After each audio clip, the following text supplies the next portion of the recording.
Joining me now to get through the big political stories of the day is National Senator Matt Canavan. Matt, welcome. As I said before, obviously we've been talking all day about Woolworths. Now you've got Aldi has joined in the caper of casting Australia Day aside.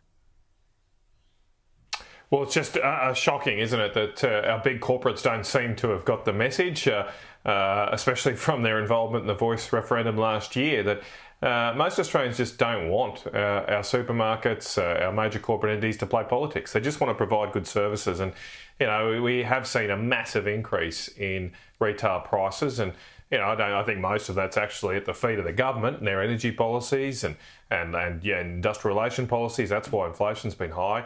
But we don't need our corporates out there trying to lecture us. And this ridiculous weak excuse somehow that the demand for these products is low is just laughable. Look at the other things they stock in the Woolies shelves. I mean, I don't think tofu demand is flying off the shelves. I don't think veggie burgers demand is going through the roof. But they still stock them, don't they? They're not taking them off the shelves. I think they're hitting Australia Day. We all know why they're hitting Australia Day products, because they just don't seem to like this country. And I agree completely with Peter Dutton. If they don't like you, if they don't like Australia, shop somewhere else. Go down to your local IGA.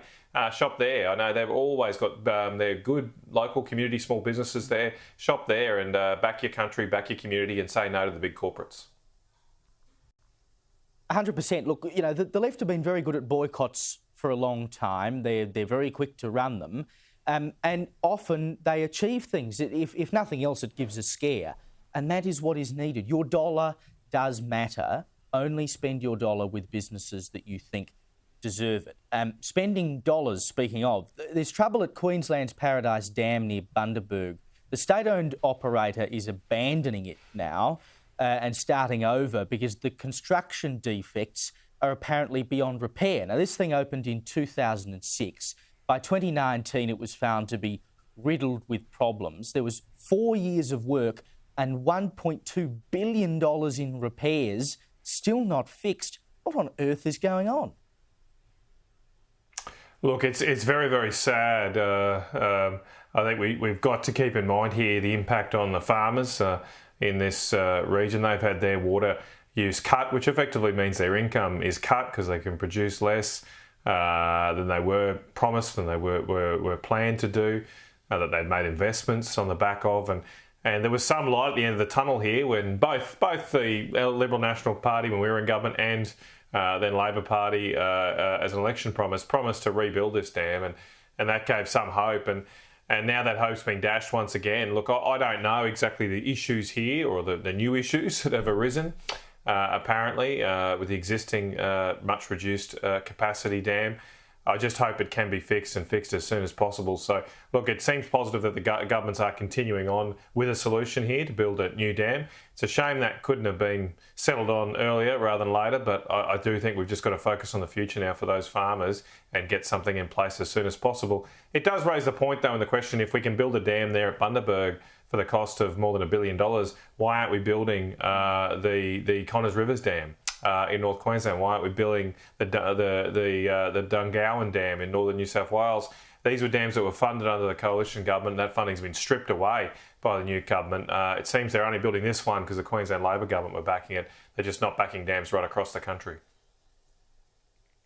Man, why aren't we building dams all over the shop? I mean, for heaven's sake, we know as a country, droughts and flooding rains, it has ever been thus, and we just never seem to learn the lesson. Now you've got the United States. They've become the world's biggest exporter of natural gas. Shipments in 2023 overtook Australia and Qatar. I mean, we just cannot get any projects off the ground here to extract gas in Australia because governments won't allow it. We have the resources. We're going to need it for ourselves as much as the rest of the world needs it. Now we let the US take over. Well, look, I'm really glad you're covering this story because it's something that our media has almost been completely silent about in the past sort of 6 months or so. And that's the amazing resurgence in investment in oil and gas around the world, except for in Australia. In the US, in the Middle East, there is massive expansion of their oil and gas sector. This data confirms that the US overtaking us. So just a few years ago, the US only exported about a quarter of the gas that we export currently, and now they're overtaking us. It's an amazing surge. The other day, the US just set a record for them of 20 million barrels of oil a day produced. Well over their domestic demand, and gas is simply a byproduct from their oil industry, and that's what's surging this gas supply. But little old Australia, we've got the gas resources, we've got the gas reserves, but we're not a country that's open for investment now under this Labor Green government. We've got projects held up in court, we've got a resources minister asleep at the wheel, not trying to push these projects through, and there's no welcoming mat here. Investors, Japanese investors, others, don't feel welcome in this country to invest in our nation. That's why they're going elsewhere, to the US, to the Middle East. And all this rubbish about net zero, the other countries are ignoring that. We're little old Australia is trying to change the temperature of the globe on our own. And that just means we're getting less investment, less jobs, and eventually we're going to end up poorer because we'll have lower exports to fund all our public services. And we'll pay more for power because we don't have, they keep talking about transition energy. Well, almost everyone in the energy sector now accepts that gas needs to be part of that solution. And we simply aren't producing it. We're not exporting it. We're not producing it for ourselves.